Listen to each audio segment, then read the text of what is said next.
కూడిక కదా. బైబిల్ కొట్స్ పాడుకొని వాక్యంలోకి వెళ్దాం. పఠింప శ్రేష్ఠ గ్రంథము బైబిలు, పఠింప శ్రేష్ఠ గ్రంథము బైబిలు, అనుదినము పఠించిన ప్రేమతోడ నడుపును. ఓ పఠింప శ్రేష్ఠ గ్రంథము Bible. The best book to read is the Bible. The best book to read is the Bible. If you read it every day, if you help all the day, oh, the best book to read is the Bible. సువార్త కుడిక కాబట్టి లూకా సువార్త 15వ అధ్యాయం.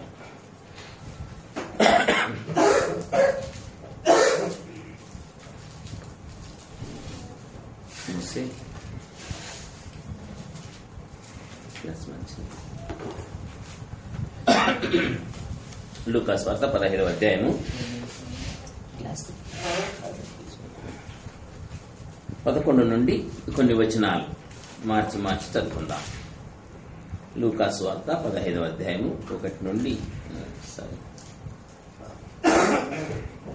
11 నుండి కొన్ని వచనాలు మార్చి చదువుకుందాం.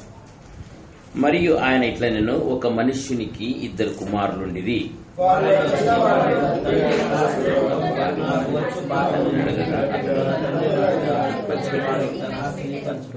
కొన్ని దినములైన తర్వాత ఆ చిన్న కుమారుడు సమస్తమును కూర్చుకొని దూరదేశం ప్రయాణమైపోయి అచ్చట తన ఆస్తిని దుర్వ్యాపారం వలన పాడు చేసెను.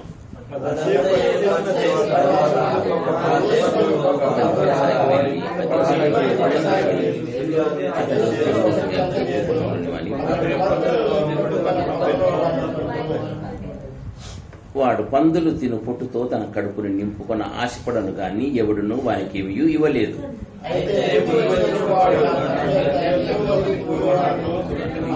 నేనైతే ఇక్కడ ఆదరించి చచ్చిపోతున్నాను. నేను లేచి నా తండ్రి యొద్దకు వెళ్లి, తండ్రి, నేను పరలోకమునకును విరోధముగాను నీ ఎదుటను పాపము చేసి తిని నన్ను కూలివాడిగా పెట్టుకున్నామని అతనితో చెప్పుదని లేచి తండ్రి యొద్దకు వచ్చాను. వాడు ఇంకా దూరముగా ఉన్నప్పుడు తండ్రి వాడిని చూచి కనికరపడి పరిగెత్తి వాని మెడ మీద పడి ముద్దు పెట్టుకున్నాను.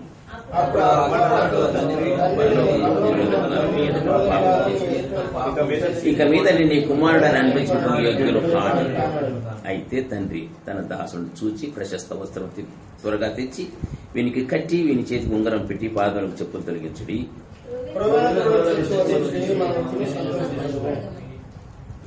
ఈ నా కుమారుడు చనిపోయి మరలా బ్రతికెను, తప్పిపోయి దొరికినని చెప్పాను. అంతటా వారు సంతోషపడి సాగిరి. దేవుడి వాక్యం దీవించారు. ప్రార్థన చేసుకున్నాను. పరిశుద్ధాత్మ సర్వకృపానిధి దేవ, సర్వోన్నతుడు తండ్రి, మీ బంగారు పాదములకు వేలాది స్తోత్రం చెల్లిస్తూ ఉన్నాం. మా రక్షకుడవు, మా విమోచకుడవు, మా కొండయు, మా కోటయు, మా దుర్గమును సమస్తము మీరేంటినందుకు స్తోత్రం చెల్లిస్తున్నాం తండ్రి. మరి ఆదివార దినమున పరిశుద్ధ దినముగా లోకమంతయు మీ పాద సన్నిధానమున చేరి తండ్రి, మరి ప్రభువా మిమ్మల్ని స్తుతించుటయందును, గణపరచుటయందును, ఆరాధించుటయందును, ప్రభువా మరి ప్రార్థించుటయందును లోకమంతయు మరి ఏకీభవించి ఉండగా వారితో కూడా మేము కూడా కువైట్ దేశంలో హెబ్రోను సహవాస సంఘములో కొద్దిమందిగా శేషించిన జనాంగముగా మీ పాద సన్నిధానమును చేరుటకు ఇచ్చినటువంటి అమూల్యమైన సమయమును బట్టి మీకు స్తోత్రం చెల్లిస్తూ ఉన్నాం. అంత మాత్రమే కాదు తండ్రి, ఎంతో మంది యొక్క సాయంత్ర సమయాన్ని చూడలేక శాశ్వతంగా గతించుంటున్నారు. మమ్మల్ని సజీవ లెక్కలో లెక్కించినందుకు మీకు స్తోత్రములు. మేము గనులమని, యోగ్యులమని, పవిత్రులమని, భక్తిపరులమని కాదు, కేవలం మీ కృప తండ్రి. మరి సాయంకాల సమయమున ప్రభా కొద్ది సమయమును మీ సన్నిధి కాంతి కొరకు, మీ యొక్క ప్రసన్నత కొరకు, మీ యొక్క ఉనికిని కొరకు, మీ యొక్క తండ్రి స్పర్శ కొరకు మేము ఆశపడుతున్నాం. సహాయం చేయండి, ప్రార్థిస్తున్నాం. మా ప్రార్థన ఆలకించండి. పరలోకం నుండి ప్రభా మీ యొక్క సన్నిధి మాకు అనుగ్రహించండి. మీరు మా మధ్యకు రండి, దిగిరండి ప్రభా. మందిరమంతయు మీ మహిమతో నింపాలని వేడుకొనుచున్నాం. మీ వెలుగును ఇక్కడ ప్రభా మరి వెలుగును ప్రచురింపజేయమని వేడుకొనుచున్నాం. సహాయం చేయండి మీరు లేకపోతే మేము ఎంత అరిచిన గీ పెట్టుకున్న వ్యర్థమే. తండ్రి సహాయం చేయండి. దీనిని ప్రార్థన ఆలకించమని, మందిరం చుట్టూ మీ కంచె కట్టమని తండ్రి, అంధకార శక్తులను, కనిపించి కనపరాని దురాత్మ శక్తులను యేసు ప్రభునామమున గద్దిస్తున్నాం. ప్రభా, మరి ఈ యొక్క పస్కా దినమున ప్రభా మీ యొక్క తండ్రి మరి శరీరమునకును సాదృశ్యంగా ఉంటున్న యొక్క రొట్టెను విరచి నీ బిడ్డలకు అనుగ్రహించమని ప్రభా, మరి అయోగ్యనైన నన్ను మీ చేతులకు అప్పగించుకొంచు, శిలువ చాటు నన్ను మరుగుపరిచి మీరే స్తుతి మహిమ ఘనత పొందమని వేడుకుంటూ, శిలువ మీద కాచిన విలువైన రక్తమును తండ్రి మరి ప్రోక్షించుకొంచున్నాను, సహాయం చేయమని యేసు ప్రభునామమున ప్రార్థించి అడిగి వేడుకొనుచున్నాం తండ్రి, ఆమేన్. లూకా సువార్త 15వ అధ్యాయము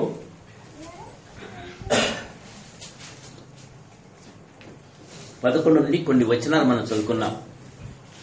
ఎంతో కాలంగా మనము ఈ యొక్క వాక్యమును అనేక రకాలుగా సేవకులు అనేక విధాలుగా మనకు బోధించి ఉంటారు కదండి. ఎన్నోసార్లు వినింటాం మనం ఈ వాక్యాన్ని, తప్పిపోయిన కుమారుడు. తిరిగి మరొకసారి జ్ఞాపకం చేసుకుందాం దేవుని యొక్క పరిశుద్ధాత్మ నడుపుదల ఏంటి ఈ యొక్క సాయంత్ర సమయమును. మరియు ఆయన ఇట్లా నేను యేసు ప్రభు ఒక ఉపమానం చెప్తూ ఉన్నాడు. ఈరోజు ఏం వాక్యం అండి ఇక్కడ ఏంటి? ఈరోజు సువార్త పరిచర్య. కాబట్టి సువార్తలో నన్ను యేసు ప్రభు ఏం చెప్తున్నట్టే ప్రతి ఒక్కటి ఒక్కొక్క సాదృశ్యము, ఒక్కొక్క ఎగ్జాంపుల్ అనే ఒక సాదృశ్యం ప్రకారము ఒక ఉపమానాలుగా చెప్పుకుంటూ పోయేవాడు. కాబట్టి ఇది కూడా ఒక ఉపమానం. ఒక మనిషినికి 2 కుమారులుండిరి. ఒక మనిషినికి ఎంతమంది అండి? 2 కుమారులు. ఒక కుమారుడు మంచివాడు, ఒక కుమారుడు చెడ్డవాడు. అనగా మనిషిలో నుండి వచ్చిన 2 కుమారులు. మనుషునికి 2 ఆత్మలు ఉంటాయి తెలుసండి. ఒకటి మంచిది, ఒకటి చెడ్డది. ఒకటి దేవుని ఆత్మ, ఒకటి దురాత్మ. మనిషిని ఎప్పుడు వేధిస్తూ ఉంటుంది.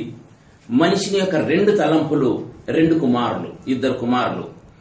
ఒక హృదయం చెప్తుంది, ఒకరింటికి నేను వెళ్ళాను అనుకోండి, ఏదో ప్రార్థన చేయడానికో లేకపోతే విజిట్ ఎందుకో వెళ్ళాను. అక్కడేమో 20 రూపాయల నోటు పడింది. ఎవ్వరు లేరు అక్కడ మందిరంలో, ఆ ఇంట్లో ఎవ్వరు లేరు, ఇంకా రాలే, బయట ఉన్నారు. లేదా 1000 రూపాయల నోటు పడింది ఆ ఇంట్లో.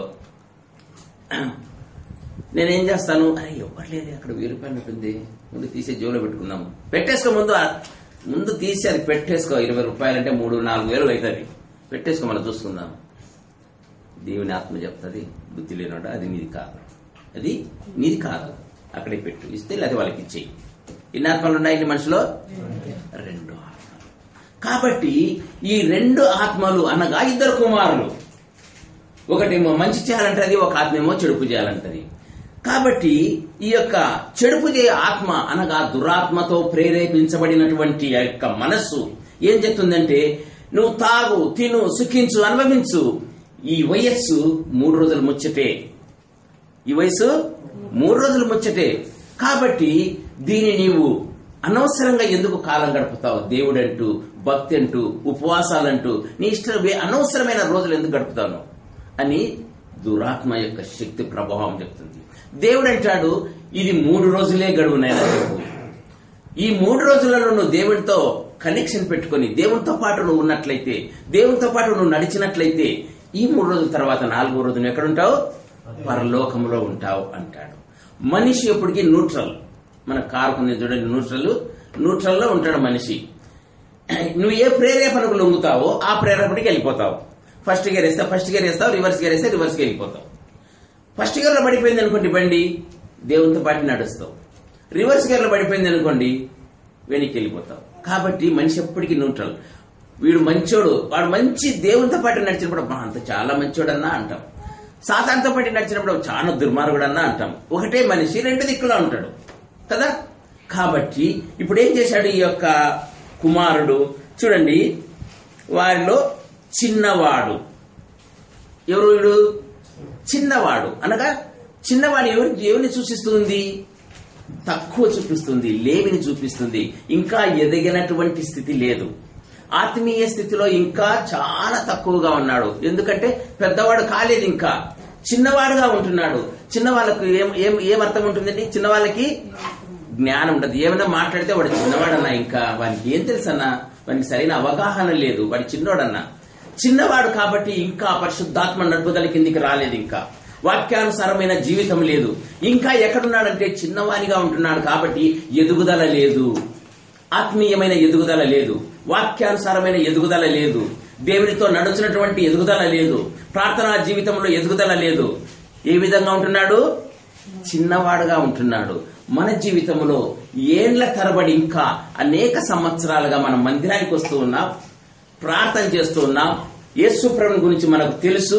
కానీ ఇంకా మనము చిన్నవాళ్ళముగా ఉంటున్నామా లేక పెద్దవాళ్ళముగా ఉంటున్నామా? తెలిసిన వారముగా, యేసు ప్రభును అంగీకరించిన వారముగా, యేసు ప్రభులో మన పాపములు కడిగిన వారముగా, యేసు ప్రభుతో పాటు నడిచిన వారముగా, ఒక స్టెప్, ఒక మెట్టు పైకి ఎదిగిన వారంగా ఉంటున్నామా? లేదా ఇంకా ఎక్కడేసిన గొంగలి అక్కడేలాగా ఇంకా చిన్నవారంగా ఉంటున్నామా? వాక్యం మాట్లాడేటప్పుడు ప్రతి మాటతో దేవుడు హెచ్చరిస్తూ వస్తాడు. నీ స్థితి ఏంటి? నువ్వు ఏ విధంగా ఉంటున్నావు? చిన్నవారిగా ఉంటున్నావా?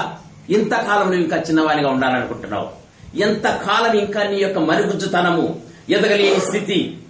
ఇంకా చాలా మందికి మీకు తెలిసినో తెలుదో ఆరాధన రాదు, ఇంకా చాలా మందికి సరిగ్గా ప్రార్థించటం రాదు, ఇంకా చాలా మందికి మోకాళ్ళ జీవితం తెలియదు. ఎంతకాలం ఇంకా ఈ విధంగా మనం ఉండాలనుకుంటున్నాం? రోజులు గడిచిపోతా ఉన్నాయి. 20 సంవత్సరాలు, 30 సంవత్సరాలు, 40 సంవత్సరాలు, 50 సంవత్సరాలు వయసు పెరిగిపోతుంది. కానీ నువ్వు మాత్రం ఇంకా చిన్నవానిగా ఉన్నట్లయితే, దేవుని నువ్వు అంగీకరించినట్లయితే, ఇంకా నీ జీవితం అంతా చిన్నవానిగానే ఉండి ఏమైపోతారు? భ్రష్టు పట్టిపోతారు. చూడండి తర్వాత ఏముందండి, చదవమ్మా. తండ్రి తన ఆస్తిలో నాకు వచ్చి భాగం ఇమ్మని నా తండ్రిని అడగగా అతడు వారికి తన ఆస్తిని పంచిపెట్టాను. చూడండి, వాడు ఏమడిగినాడు అక్కడ నుంచి? నా ఆస్తి నాకు ఇచ్చేసేయి, నా స్వతంత్రం నేను వెళ్ళిపోవాలి, నా ఇష్టానుసారంగా నేను జీవించాలి అనుకున్నాడు. చూడండి దయచేసి సామెతలు 18:1, సామెతలు 18:1 త్వరగా.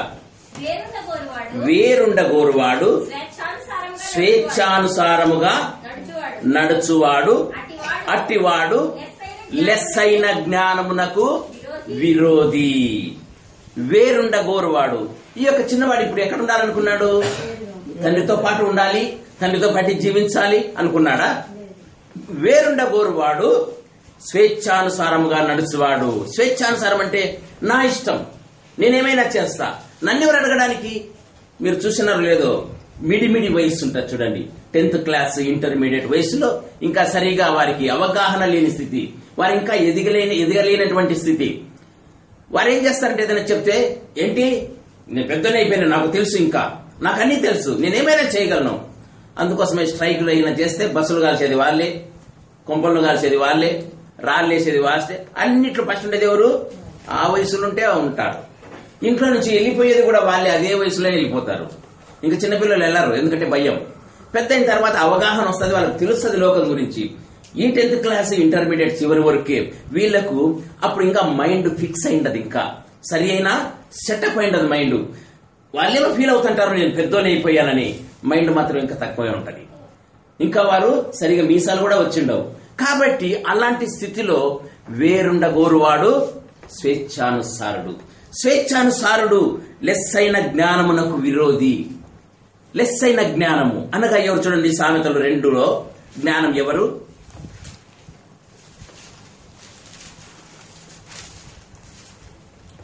సామెతలు 2వ అధ్యాయము.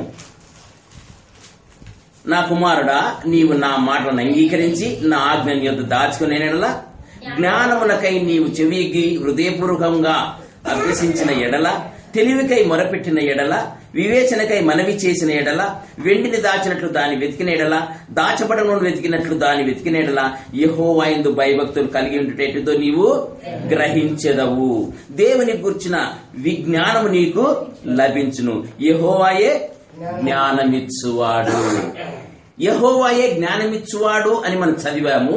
అయితే ఈ కుర్రవాడు, ఈ అబ్బాయి ఎక్కడ ఉండాలనుకుంటున్నాడు? వేరుగా ఉండాలనుకుంటున్నాడు.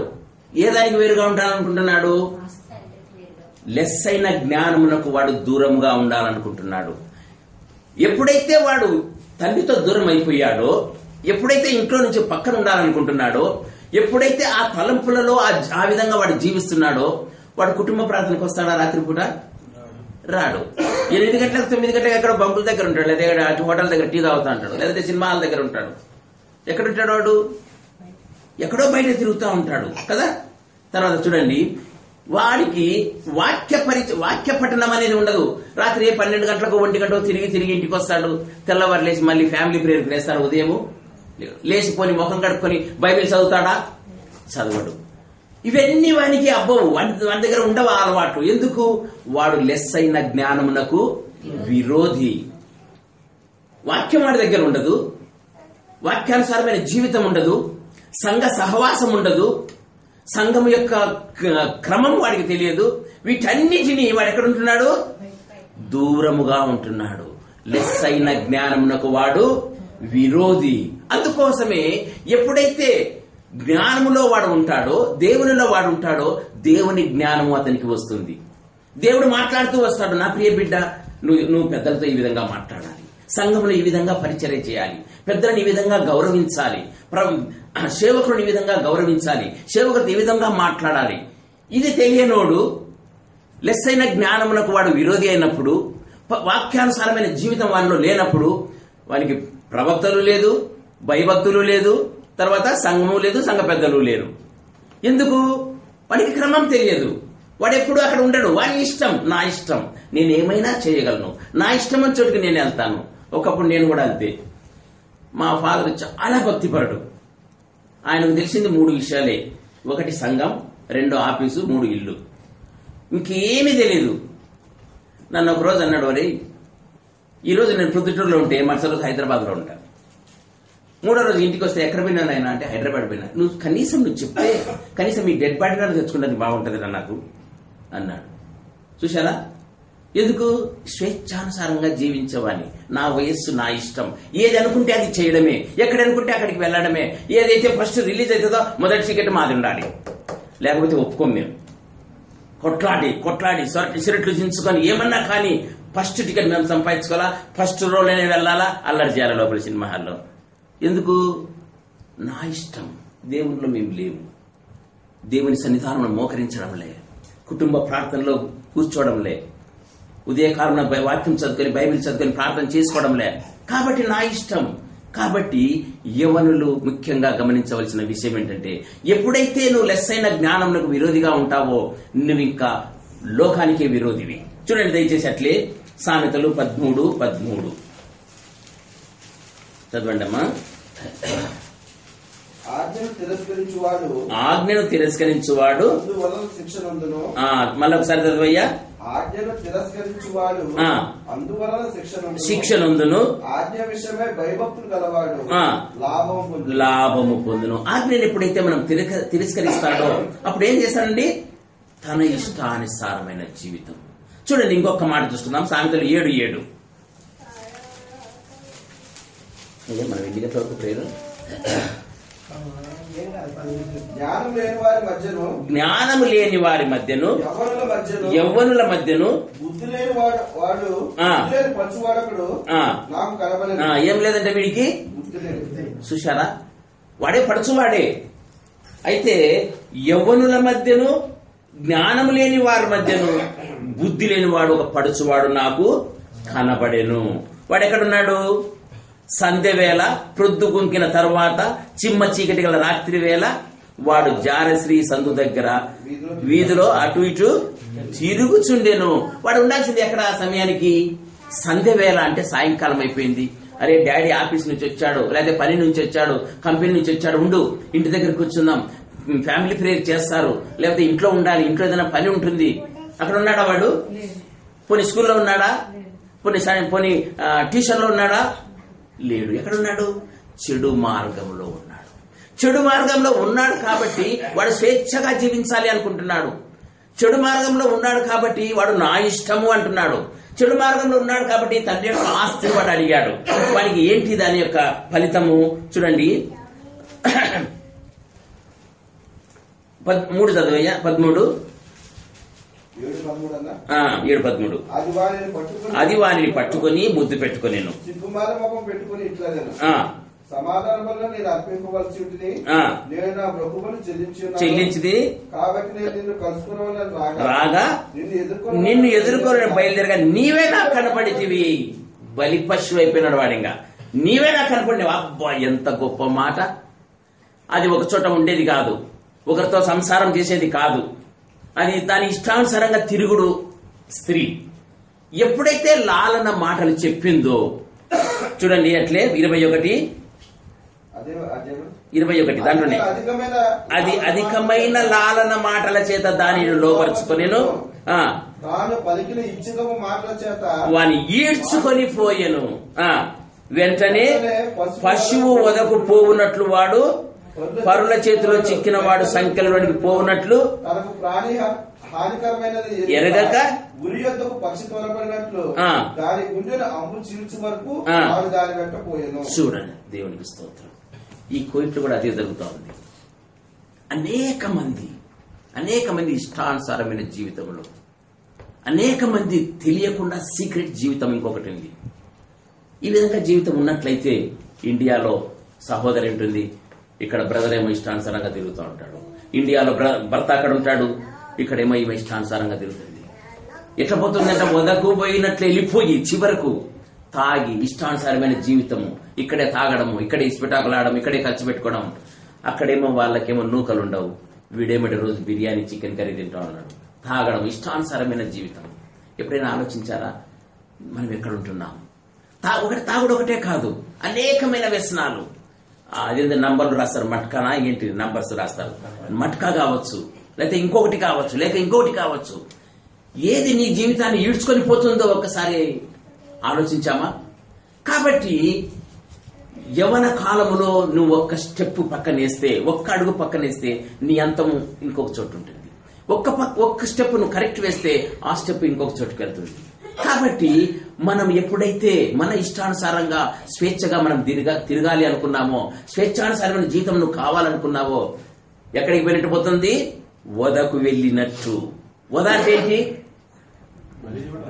బలి ఇవ్వడానికి. మీకు తెలుసో పల్లెటూర్లలో ఈ కసాయి సాయిబు ఏం చేస్తారంటే కత్తి చేత పట్టుకుని పోతా ఉంటే గొర్రెలన్నీ వెళ్తా ఉంటుంది ఆయన వెనకబడి.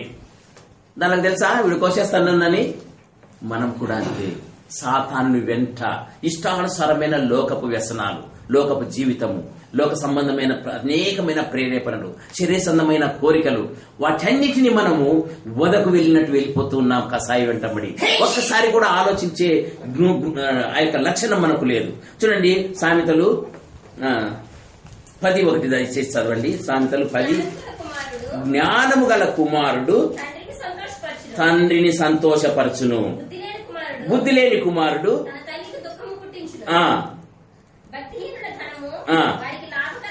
చాలమ్మా. జ్ఞానము గల కుమారుడు తన తండ్రిని సంతోషపరచును అనగా నీ జీవితము ద్వారా నీవు జీవించే లైఫ్ స్టైల్ ఏ విధంగా ఉంది? నీ పరలోకపు తండ్రి నిన్ను చూసి సంతోషపడుతూ ఉన్నాడా? ఆహా, నా బిడ్డ ఎంత చక్కగా ఆరాధిస్తున్నాడు, ఎంత చక్కగా ఆరాధిస్తూ ఉంది. ఈ విధంగా నీ జీవితము దేవుని సంతోషపరిచే జీవితం నువ్వు లేకపోయినట్లయితే, దేవుని మహిమపరిచే జీవితం నీలో లేనట్లయితే, ఆ విధమైన తలంపులు, ఊహలు నీ జీవితము వాక్యానుసారంగా నువ్వు జీవించనట్లయితే ఏమిటి? నరకమే. చూడండి మరొకసారి 15 లూకా 15 చదవండి దయచేసి. కొన్ని భాగ్యమని తండ్రిని అడగా అతడు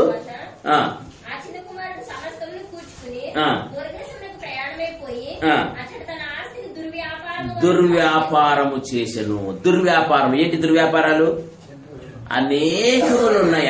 చూడండి ఒకసారి దయచేసి. ఇర్మియా 17:5.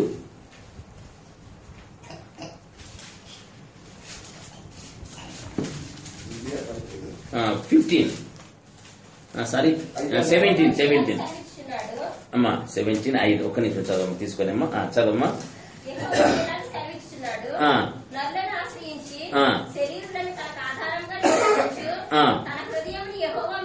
యెహోవా మీద నుండి తొలగించుకుని వాడు శాపగ్రస్తుడు. మళ్ళీ ఒకసారి చదవమ్మా. యెహోవా ఇలాగ సెలవిచ్చుచున్నాడు, నరులను ఆశ్రయించి శరీరులను తన ఆధారముగా చేసుకొనుచు తన హృదయమును యెహోవా మీద నుండి తొలగించువాడు శాపగ్రస్తుడు. 6వ వచనమమ్మా. వాడు ఎడారిలోని కనబడదు, కాలిన నేల ఎందును నివసించును. యెహోవాను నమ్ముకునేవాడు ధన్యుడు. యెహోవా వానికి ఆశ్రయంగా ఉండెను. వాడి జనముల యొద్ద నాటబడిన చెట్టు వలె ఉండును. అది కాలువ ఎవరు నాటబడే తన్నును. సరేలేమ్మా, ఇది మనకు అనవసరం.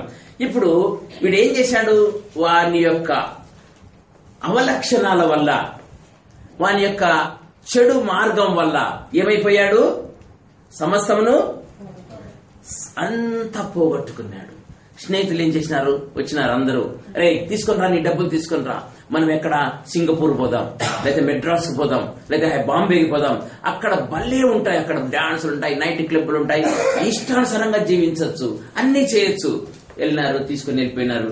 బాంబే, బెంగళూరు, చెన్నై, హైదరాబాద్, కలకత్తా అన్ని తిరిగేసినారు. డబ్బంతా అయిపోయింది. వీడి దగ్గర డబ్బు అయిపోతుంది అనగానే ఒక్కొక్కడు స్నేహితులందరూ జారుతున్నారు. ఇంకెవ్వడు లేడు. తండ్రి దగ్గరేమో రోజు ఉదయమే స్నానం చేసి టేబుల్ మీద, డైనింగ్ టేబుల్ మీద పనివారంతా ఈ రోజు టిఫిన్ ఏం చేయండి, ఫలానా, ఓకే, కూర్చొని తినడమే, కూర్చొని తాగడమే, తండ్రితో, అన్నతో, కుటుంబంతో, అక్కతో, చెల్లెళ్లతో. అయితే ఇప్పుడు ఏమైపోయాడు? వాడు ఒంటరి వాడైపోయాడు. చూడండి, సాతాను కూడా మన యొక్క జీవితంలో అన్నీ అనుభవించిన తర్వాత అప్పుడు ఎయిడ్స్ రావచ్చు, క్యాన్సర్ రావచ్చు, స్పైన్ ఫ్లూ రావచ్చు. ఇప్పుడు ఆఫ్రికా సైడ్ వచ్చింది, నువ్వు చెప్పది ఎబోలో రావచ్చు. నీ దగ్గరికి ఒక్కడు రాడు, ఇంకా కనీసం నీళ్లు పోసేదానికి కూడా రాడు. ఎందుకు? ఒంటరి వాడైపోయాడు. ఇష్టానుసారమైన జీవించావు, నరులను నమ్ముకున్నావు, మానవులను నమ్ముకున్నావు. నీ ధనాన్నంతా, నీ ధనము, నీ సంపద దేవుడిచ్చినటువంటి సమాధానమైన సంపద, అనేకమైన సంపదలు చివరిలో నేను చూపిస్తా. ఆ సంపద అంతా నువ్వేం చేశావు? పోగొట్టుకున్నావు. వ్యభిచారములో, జూదములో, అన్నిటిలో పోగొట్టుకుని ఏమైపోయావు? ఒంటరిగా మిగిలిపోయావు. ఎవ్వరిని నీతో పాటు వచ్చేవారు లేరు. అప్పుడేమైందో చూడయ్యా,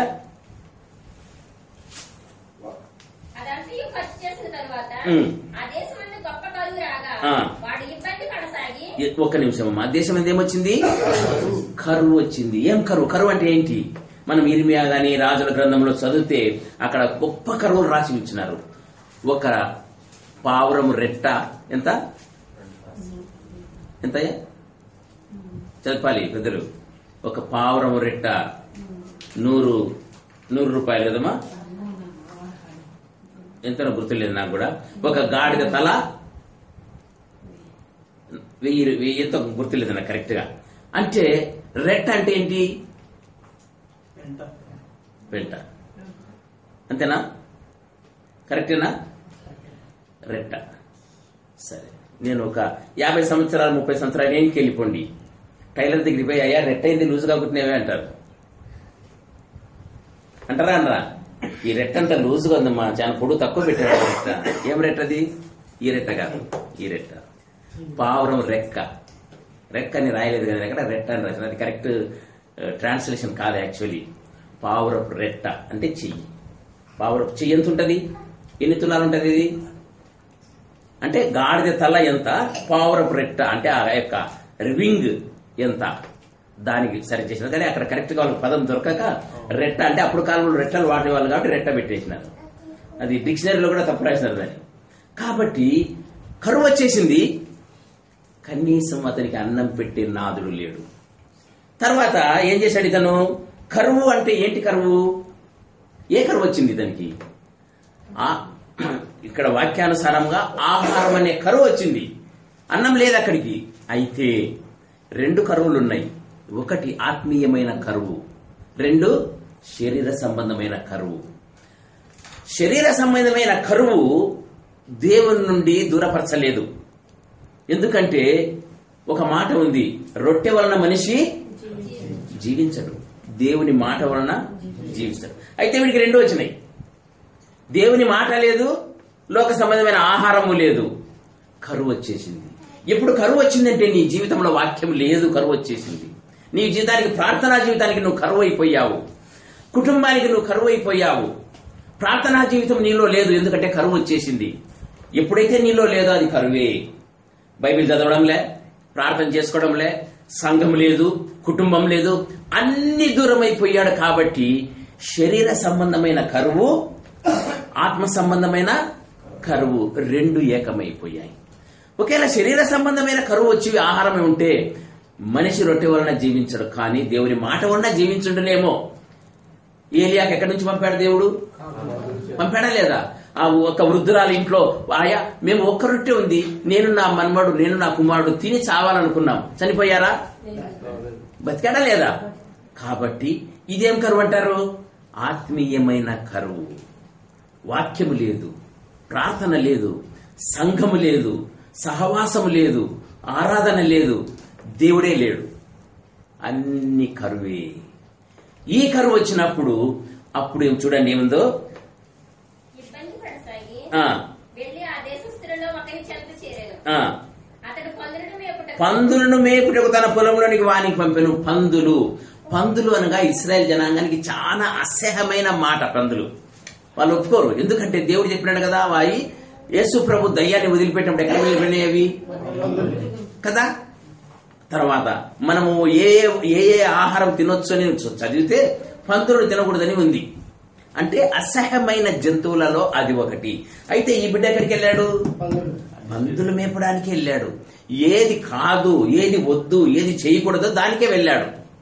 వెళ్ళి ఏం చేశాడు? వాడు పందులు పొట్టు తిను పొట్టుతో కడుపు నింపుకొన ఆశపడెను. పందులు తినే పొట్టు అంటే అవి గింజలు కాదు. ఏంటది? పొట్టు. వరి పొట్టు ఎవరైనా తింటారా? శనగ పొట్టు తింటారా? కంది పొట్టు తింటారా? తినగలరా? కానీ ఆ పొట్టులో ఏం లేదు? జీవం లేదు. జీవం లేదంటే మనకు బలం ఇచ్చే ఆహారం లేదు. ఆహారం ఎవరు? జీవాహారము యేసు ప్రభు. జీవాహారము అంటే గట్టి గింజ, గోధుమ గింజ. ఇది నా శరీరము. ఏంటిది? గోధుమలు. ఈ గోధుమ రొట్టెతో గోధుమతో తయారు చేసినట్ట అది కొట్టి దున్నబడి విసిరి కాల్చబడినది గట్టి గింజ, అది రొట్టె. కాబట్టి ఈ యొక్క జీవాహారము అనగా గట్టి గింజ యేసు ప్రభు. గింజను వదిలిపెట్టి ఏం తింటున్నాడు? పొట్టును తింటున్నాడు. ఈరోజు మన చాలా మంది జీవాహారమైన దేవుని వదిలిపెట్టి పొట్టును తింటున్నారు. లోకమంతా తింటున్నారు లేదా? ఏ పొట్టు దగ్గరికి పోయినా పొట్టే తప్ప నిజమైన వరాలు ఇచ్చే దేవుడు ఎవ్వరు లేరు. ప్రాంతాల్లో వెళ్తూ ఉన్నారు, నిలువు దోపుళ్ళు ఇస్తున్నారు, అనేకమైన పూజలు చేస్తున్నారు, అనేకమైన చేస్తున్నారు, ఎన్నెన్నో చేస్తున్నారు. కానీ గట్టి గింజ ఒక్కటి కూడా లేదు. అంతా పొట్టే కదా. ఆ పొట్టు తింటే కడుపు నిండుతుందా? ఏం తినాలి మరి? జీవాహారము తినాలి, గట్టి గింజలు తినాలి. నేనే జీవాహారము, నన్ను తినుడి అన్నాడు యోహాను సువార్తలో. ఏమన్నాడు? నేనే జీవాహారం. ఎప్పుడైతే జీవాహారాన్ని భుజిస్తామో అప్పుడు జీవించగలం. వీడేం తినడానికి వెళ్ళాడు? పొట్టు తినడానికి వెళ్ళాడు. తర్వాత ఇంకొక మాట ఉంది చూడండి అక్కడ. అయితే బుద్ధి వచ్చినప్పుడు వాడు నా తండ్రి యొక్క దానికంటే ముందయ్యా, ఎవడును వానికి ఏమి ఇవ్వలే. ఎవరు అనేకమైన ప్రాంతాలు తిరిగినాడు, ఎక్కడెక్కడో తిరిగినాడు, ఎన్నెన్నో ముక్కుబడులు చేసినాడు, ఎన్నెన్నో నిలువుదోపుళ్ళు ఇచ్చినాడు, ఎన్నెన్నో తిరిగేసి ఎవడు కూడా ఏమీ లే, ఒట్టి చేతులు చూపినారు. వాళ్ళకే లేదు, ఇంకా మనకేమిస్తారు కదా. ఒకడేమో అప్పులకు భయపడి ఒకడు వెళ్ళిపోయి, ఒకడేమో కొండలంబడిపోయి, ఇంకొకడేమో అడుక్కునే దానికి పోయి. వాళ్ళకే లేదు. గుర్తు చేసుకుని ఎవరెవరో మన తర్వాత చెప్తా. వాళ్ళకే లేదు. వాళ్ళకు లేక ఇంకా మనకేమిస్తారు? ఎవడను ఏమీ ఇవ్వలేదు. అప్పుడు ఎవరు గుర్తుకొచ్చినారు? అప్పుడేమొచ్చింది? బుద్ధి వచ్చింది. ఏమొచ్చింది? బుద్ధి వచ్చింది. ఎప్పుడు బుద్ధి వచ్చిందో అప్పుడు దేవుడు కనిపించినాడు. తండ్రి దగ్గరికి వెళ్ళినాను కదా. తిరిగినాడు, ఇష్టానుసారంగా జీవించినాడు, ఇష్టానుసారంగా ఖర్చు పెట్టినాడు, అనేక మందికి తిరిగినాడు. కాశీ నుండి తూర్పు నుండి పడమటి నుండి దక్షిణానికి ఉత్తరానికి అన్ని తిరిగి అయిపోయినాయి. ఎవ్వడును ఏమి చేయకపోతే అప్పుడేమొచ్చింది? బుద్ధి వచ్చింది. చూశారా? అందుకోసమే మత్తయి సువార్తలో ఆయన వచ్చినది చూసి రొమ్ము కొట్టుకుందురు. ఏం ప్రయోజనం? రోజు చెప్తా ఉన్నా మందిరానికి రండి, రోజు చెప్తున్నా మీరు రక్షణ పొందండి, రోజు చెప్తున్నా మీరు మారుమనసు పొందాలి, రోజు చెప్తున్నా మీరు యేసుప్రభుని స్వరక్షకుడుగా అంగీకరించాలని, రోజు చెప్తున్నా మనం మీ పాపం నుండి బయటికి రమ్మని. No use. చివరి రోజుల్లో ఆయన మేఘారుడై వచ్చినప్పుడు అప్పుడు చూసి రొమ్ము కొట్టుకుందరు అంటే అయిపోయింది, ఇంకా కొట్టుకుంటానే ఉండను, అయిపోతుంది. ఎత్తబడే వాళ్ళు ఎత్తబడతారు. కాబట్టి ఎప్పుడు బుద్ధి వచ్చిందో అప్పుడు ఏం చేశాడు చూడమ్మా. నా తండ్రి యొద్ద ఎంతో మంది కూలివాళ్లకు అన్నం సమృద్ధిగా ఉన్నది, నేనైతే ఇక్కడ ఆకలికి చచ్చిపోవచ్చున్నాను. నేను లేచి నా తండ్రి యొద్దకు వెళ్ళి, తండ్రి నేను పరలోకమునకును విరోధముగాను నీ ఎదుటను పాపము చేసి క్షమాపణ ఒప్పుకుంటున్నాడు. నేను పాపం చేసిన ప్రభువా నన్ను క్షమించు, అనవసరంగా నేను వ్యర్థంగా నేను జీవించాను, నా ఇష్టానుసారంగా తిరిగాను, నాకు మనసు వచ్చిన చోటల్లా నేను వెళ్ళిపోయాను, అన్ని పాపాలు చేశాను, ఇప్పుడు బుద్ధి వచ్చింది ప్రభువా నన్ను క్షమించు. తండ్రి వదిలేస్తాడా? నువ్వు ఎంత ఘోర పాపివైనను సరే, నువ్వు ఎక్కడ ఉన్నను సరే, నువ్వు ఏమి చేసినాను సరే, నీవు నా దగ్గరికి రా, నిన్ను నేను చేర్చుకుంటాను, నిన్ను క్షమిస్తాను అంటున్నాడు. చూసారా ఎంత గొప్ప ప్రేమ! ఈ ప్రేమ ఎవరు పంచుకోలేరు, ఒక యేసు ప్రభు తప్ప. నా బిడ్డ, నీ పాప భారమునంతయు నా మీదవి, నీకు సులువైన కాడిని నేను అనుగ్రహిస్తాను. గ్రహిస్తున్నారా? గ్రహించడంలే. ఇదేదో వాళ్ళ దేవుడు, మనకు అనవసరం, ఇది మనకు సంబంధించింది కాదు, ఇది వాళ్ళకు సంబంధించింది. ఈ విధంగా చెప్పుకుంటూ అనేక మంది క్రైస్తవులు కూడా దేవుల్లో స్థిరంగా ఉండడం లే. నిజమైన సత్యమైన గ్రంథాన్ని మన వాళ్ళు తృణీకరిస్తూ, సరి అయిన అవగాహన లేక తమ ఇష్టానుసారంగా జీవిస్తూ దేవునితో పాటు నడవలేకపోతున్నారు, దేవుని చిత్తాన్ని నెరవేర్చలేకపోతున్నారు, ఆయన యొక్క స్వరాన్ని వినలేకపోతున్నారు. అయితే ఈ యవనస్తుడు బుద్ధి వచ్చి వెంటనే తన తండ్రిని జ్ఞాపకం చేస్తున్నాడు. తండ్రి నన్ను క్షమించు. ఏమైంది చదవమ్మా.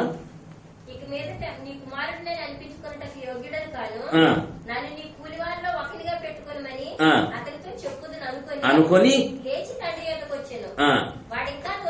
వాడింకా దూరముగా ఉన్నప్పుడే తండ్రి వాని చూచి కనికరపడి పరిగెత్తి వాని మెడ మీద పడి ముద్దు పెట్టుకొనేను. ఒక్క నిమిషం అమ్మా. వాని యొక్క స్థితి ఏ విధంగా ఉంది? పందులతో పాటు తిరిగినాడు వాడు. ఇన్ని రోజులు ఏందో స్నానం చేయలే, ఇన్ని రోజులు ఏందో బ్రష్ చేసుకున్నాడో లేదో తెలియదు. చెమట వాసన, కంపు వాడి దగ్గర. అంతకంటే కంపు, పాపం అనేది ఇంకా కంపుగా ఉంటుంది తెలుసా. కంపు అంటే ఎంత బాగుంటుందో తెలుసా అండి. ఇప్పుడు మన వీధిలో మనం వెళ్లే చోట కుక్క చచ్చిపోయింది అనుకో, ఒకరోజు వస్తాం, అక్కడ ఎంత బాగుంటుంది స్మెల్ అది. మళ్ళీ తిరిగి ఆ రూట్లో వెళ్తామా? అన్నా వద్దులేనా, ఈ రూట్ అటు వెళ్ళిపోదామన్నా తిరిగేసి. అంతకంటే చండాలమైన కంపు మనది, పాపం. చక్కగా ఉంటారు చూడ్డానికి, మంచి బట్టలు వేసుకుంటారు, చక్కగా మాట్లాడతారు, కానీ లోపల హృదయం అనేకమైన దుర్గంధములతో నిండి ఉంటది. చెడ్డ కంపు దాని అందరికంటే అది. ఆ కంపును తన తండ్రి భరించాడు. దూరం నుండి ఉండంగానే పరిగెత్తి ఏం చేశాడు ముసలోడు? పోయి కార్చుకొని ముద్దు పెట్టుకున్నాడు. ముద్దు పెట్టుకొని నా కుమారుడా వచ్చి చూడేమన్నాడు చూడమ్మా.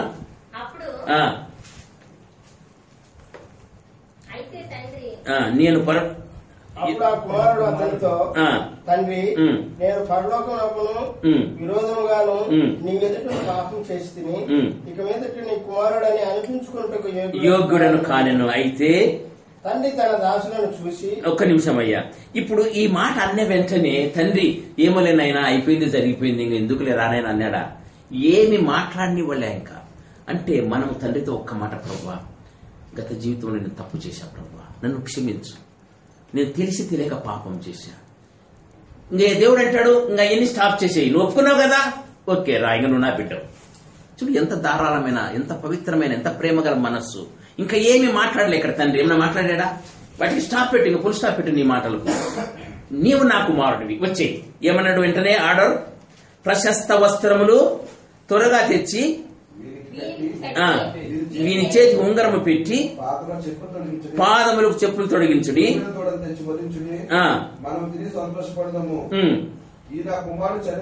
చనిపోయి తిరిగి బ్రతికేను, చనిపోయాను. చూశారా?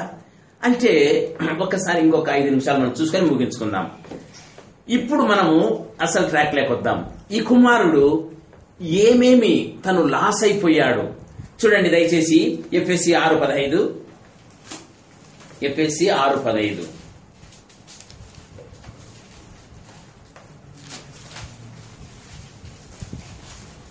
పాదములకు సమాధానం సువార్త సిద్ధ మనసు జోలును నిలబడి ఒక్క నిమిషం అయ్యా. పాదములకు సమాధాన సువార్త విషయమైన సిద్ధమను జోళ్లను తొడుగుకొని నిలవడుడి. ఈ సిద్ధ మనసు అనే జోళ్లు పోగొట్టుకున్నాడా లేదా? జోలు లేవాడికి, జోలు పోగొట్టుకున్నాడు. ఎప్పుడో అయిపోయినాయి తీసి పారేసేసినారు. మళ్ళా వాడికి ఏమొచ్చినాయి? ఇప్పుడు జోళ్ళు వచ్చినాయి. ఏంటి ఆ జోళ్ళు? సిద్ధ మనస్సు. అనగా మీ నడుమునకు సత్యమని దట్టి కట్టుకొని మైమరువు తొడుగుకొని. ఏమొచ్చింది మళ్ళీ ఇక్కడ? దట్టి, నడుముకు దట్టి వచ్చింది. దట్టి ఏదని చూస్తుంది తెలుసా అండి? తన యొక్క బలాన్ని, శౌర్యాన్ని, ఒక గుర్తును చూపిస్తా ఉంది దట్టి. మైమరువు అంటే ఏంది? ఏమైనా ఐడియా ఉందా మీకు? ఏంది మైమరువు అంటే? ఎవరికైనా ఐడియా అంటే చెప్పండి. కాదమ్మా, కవచం అంటే అది వేరు. మైమరువు ఏంటంటే కొయిచి వాళ్ళు పెళ్లిళ్ళకి వేసుకుంటారు చూడండి, షేక్ వేసుకుంటాడు పైన అబాయ, దాన్ని ఏమంటారు? అది మైమరువు. లోపల ఏమన్నా వేసుకొని పైన ఆ తెల్లని మైమరువు అంటే అది రాజరికానికి గుర్తు, అది నీతికి గుర్తు. అలాంటి మైమరువు, దాన్ని మైమరువు అంటారు కరెక్ట్ గా మీనింగ్ అయితే. ఎందుకంటే ఒక రాజు లేదా పెద్దలు, పెద్ద పెద్ద జమీందారులు, షేకులు వాళ్ళు వేసుకుంటారు. అవి అందరు వేసుకోరు కదా. మనం మీ న్యూస్ లో బిష్టి అంటారు. మైమరువు తెలుగులో దాని వేరే పదం లేక మైమరువు అనగా నీతి అనే వస్త్రము. అది వాళ్ళ రాజరికానికి గుర్తు అనమాట. అది అది ఇచ్చినాడు దేవుడు. ఇంతకుముందు అది పోగొట్టుకున్నాడు అనమాట. తర్వాత చూడండి ఆదికాండం 41, 42. ఆదికాండము 42. మరియు ఫరో తన చేతిలో తన ఉంగరము తీసి యోసేపు చేతికి పెట్టి సన్నపు నారబట్టలు అతనికి తొడిగించి అతని మెడకు బంగారు గొలుసు వేసి. చాలమ్మా, ఏమిచ్చాడు రాజు? ఉంగరం ఇచ్చినాడు. ఉంగరం గుర్తు ఏదానికి గుర్తు? ఉంగరము రాజరికానికి గుర్తు, సీల్. అది వేస్తే ఇంకా ఎవడైనను ఈ దేశంలో నేను కాలైనను చేయనెత్తడానికి లేదు. తర్వాత ఏస్తే చూడండి, ఏస్తేరు 3:10. ఏస్తేరు 3:10 తీసారమ్మా. చేతి ఉంగరం తీసి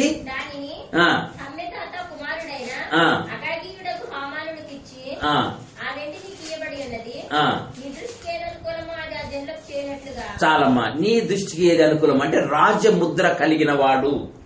చూడండి, ఏస్తున్నప్పుడు ఆమాన్ ఏం కలిగి ఉన్నాడు?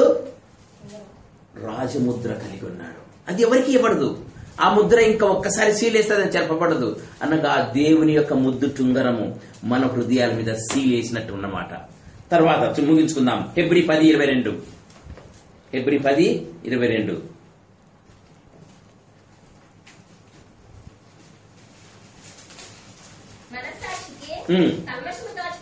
కల్మషము తోచకుండానట్లు ప్రోక్షింపబడిన హృదయం గలవారమై నిర్మలమైన ఉతకముతో స్నానం చేసిన శరీరము గల ఉతక స్నానముతో అనే వాక్యం అనే ఉతక స్నానముతో. చూశారా, ఇన్ని పోగొట్టుకున్నాడు ఈ యొక్క యవనస్తుడు. సమాధానము, ముద్దు చుంగరము, రాజచుంగరము, తర్వాత నీతి వస్త్రము, నడుముకు దట్టి, చివర్లో ఒక్కటి ఏంటంటే చూడండి లూకాసు వార్త 15:23-24.